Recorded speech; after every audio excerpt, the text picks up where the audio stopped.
သို့တော့ပြည်သူလူထုရဲ့ဆုံးဖြတ်ချက်ကတော့ရှင်းတယ်ဒေါ်အောင်ဆန်းစုကြည်ပဲအနာဂတ်ဗမာနိုင်ငံကိုဥဆောင်ရမယ်ပုံစံတစ်ခုနဲ့ကျွန်တော်တို့ပြပြီးသွားပြီလူတော်တော်များများရွေးကောက်ပွဲကိုပဲမြင်လိုက်တယ်တေးသေးချာချာကြည့်ရင်ကျွန်တော်တို့ဟာဗမာတွေစန္ဒထုတ်ဖော်လိုက်တာနှစ်ကြိမ်ထုတ်ဖော်လိုက်ပါတယ်ရွေးကောက်ပွဲမတိုင်မီတလျှောက်လုံးတိုင်းပြည်လုံးအနီရောင်နေဝစ်ပြီးတော့လမ်းပေါ်ထွက်တာဟာအဲ့ဒါအတိအလင်းခင်ဗျားတို့ကိုမကြိုက်ဘူးဒေါ်စုကိုကြိုက်တယ်အဲ့ဒါပြောင်စန္ဒမဲပေးတာပါ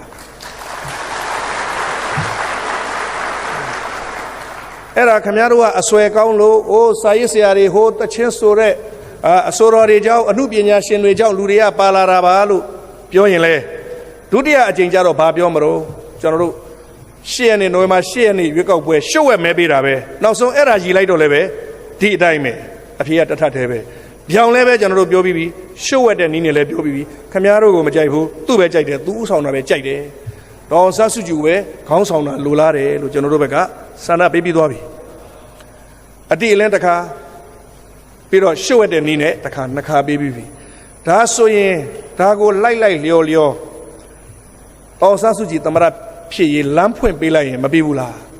ဘာများအခက်အခဲရှိနေလို့တော့အဲ့တော့ဖွဲ့စည်းပုံအခြေခံဥပဒေအရမဖြစ်နိုင်ဘူးတဲ့ဘာဖြစ်လို့လဲဆိုတော့59စလုံးမှာဒီလိုပါတယ်ပေါ့ဗျာသူသားကနိုင်ငံခြားသားဖြစ်နေတယ်ဒီကြောင့်အဲ့ဒါဆိုရင်59စလုံးပြင်ပေါ့မပြင်နိုင်ဘူးတဲ့59စလုံးဒါတိုင်းပြည်အတွက်အရေးကြီးတယ်သိအရေးကြီးတယ်ဒါရည်ရွယ်ချက်ရှိနဲ့ကိုရေးထားတာအဲ့ဒီလိုမျိုးမထည့်ရင်နောက်တစ်ချိန်ဒီတိုင်းပြည်ကိုကလားတွေတရုတ်တွေအုပ်ချုပ်သွားလိမ့်မယ်တဲ့ဒါကြောင့်မို့လို့မပြင်နိုင်ဘူးတဲ့ဟုတ်ပြီအဲ့တော့ကျွန်တော်တို့ကလည်းအဲ့ဒီလောက်စေတနာကောင်းတဲ့ပြဋ္ဌာန်းထားတဲ့ဥပဒေမပြင်ရင်လေဒေါ်ဆန်းစုကြည်သမရဖြစ်ဖို့တော့နီလန်းနေရှိပါတယ်ကျွန်တော်တို့ကတင်ပြတယ်ဥပဒေပညာရှင်အနေနဲ့တင်ပြတယ်ပေါ့ဗျာအင်္ဂလိပ်လိုတော့ informal way လို့ခေါ်တာပေါ့ဗျာ formal way သူတို့သတ်မှတ်ထားတဲ့ပုံစံတိုင်းပြင်လို့မရရင်သူတို့သတ်မှတ်ထားခြင်းမရှိတဲ့တခြားနည်းတွေနဲ့ပြင်လို့ရပါသေးတယ်ဥပဒေနဲ့မဆန့်ကျင်ပါဘူးဒါလည်းပဲเนาะအဲ့တော့ကျွန်တော်တို့ကပြောတယ်ဒါဆိုရင်လည်းဗျာလို့59စလုံးကို temporary stay လုပ်ထားလိုက်ပါလား temporary stay ယာယီဆိုင်းငံ့လိုက်တာပေါ့တဘောတော့အခုက59စလုံးရှိလို့ဒေါ်စုသမရမဖြစ်တာအဲ့တော့59စလုံးကိုခဏလေးဆိုင်းလိုက်လို့ရှိရင်ဆိုင်းလိုက်ပြီဆိုမရှိတော့ဘူးပေါ့မရှိဘူးဆိုသူသမရဖြစ်သွားတာပေါ့လွယ်လွယ်လေးပဲဆိုင်းလိုက်ရအောင်ဘယ်လိုတုံ့ပြန်တယ်လို့ဆိုကျွန်တော်အင်တာဗျူးတွေလုပ်တယ်ပေါ့ဗျာရေးတဲ့အင်တာဗျူးတွေလည်းပါတယ်ရေဒီယို TV တို့ဘာတို့ဟို broadcasting BBC VOA လည်းလာတယ်ပေါ့ဗျာဘယ်လိုတုံ့ပြန်တယ်လို့ဆိုတော့အဲ့ဒီလိုဖွဲ့စည်းပုံအခြေခံဥပဒေကိုတဲ့ပုံမှန်တစ်ခုဆိုင်းငံ့ထားလို့ရတယ်လို့ဥပဒေမှာမရှိပဲတဲ့ကျွန်တော်ကဥပဒေမရှိတာဥပဒေမှာမပါတာကိုကျွန်တော်ကပြောတယ်ပေါ့ကျွန်တော် fight လုပ်တယ်အဲ့ဒါလက်ရှိလွတ်တော်အမှတ်ကလည်းပြောတယ်မကြသေးဘူးမှကြာနေမှတောင်ပါလာလို့ကျွန်တော်တော်တော်စိတ်မကောင်းဘူးကျွန်တော်ညီလေးပါပဲဥပဒေမှာမပါပဲတဲ့အဲ့ဒါဘယ်လိုလုပ်လို့ရမလဲကျွန်တော်မေးတယ်နော်လွယ်လွယ်လေးပဲစဉ်းစားပုံစဉ်းစားနည်းပဲအဲ့ဒီလိုယာယီဆိုင်းငံ့ခြင်းမပြုတ်လို့ရဘူးလို့ပါလားမပါဘူးအဲ့ဒါကြည့်ပုံကြည့်နည်းပဲသူကပါသလားရှာတယ်ကျွန်တော်ကမပါဘူးလားကြည့်တယ်ဟဲ့မပါဘူးမပါရင်လို့တားမထားရင်လုတ်ပေါ့တားထားရင်တော့မလုတ်နဲ့ပေါ့မဆိုင်ငံ့ရဘူးလို့ပါရင်တော့မဆိုင်ငံ့နဲ့ပေါ့အခုကမဆိုင်ငံ့ရဘူးလို့ပါမပါတာဒါရင်လိုအပ်ရင်ဆိုင်ငံ့မှာပေါ့အဲ့တော့ခင်ဗျားရှင်းနေစကားတတ်တယ်လူလဲကြပြီးစကားပြောတယ်ပေါ့ဗျာနော်အဲ့တော့ကျွန်တော်ပြောတယ်မဟုတ်ဘူးတကယ်တာရကရှိတယ်ဒီလိုကျွန်တော်တို့တကယ်ကြုံခဲ့ဘူးတယ်တစ်ထပ်ထဲနှီးပါကြုံခဲ့ဘူးတယ်ဆိုတော့ကျွန်တော်ပြောခဲ့တဲ့ထဲလဲပါပါတယ်1958ပါစာဖလာနှစ်ချမ်းကွဲတော့1959ခုနှစ်မှာကျွန်တော်တို့ပြဿနာတစ်ခုဖြစ်တယ်အဲ့ဒါဘာလို့ဆိုတော့အာနာသိမ့်တော့မယ်ဗျာပါစာဖလာနှစ်ချမ်းကွဲတဲ့အခါကျတော့ကျွန်တော်ဘယ်လောက်ထိပြောရမလဲ4:15အထိဟုတ်လားဟုတ်တယ်နော်4:15အထိနော်โอเคဟုတ်ပြီနော်ကျွန်တော်ညီကုန်းချိုးအောင်မယ်အဲ့ဒါဆိုဟုတ်ပြီပါစာဖလာနှစ်ချမ်းကွဲတော့ဒါကတော့ဘုသူတ္တပြစ်ပေါ့ဗျာနော်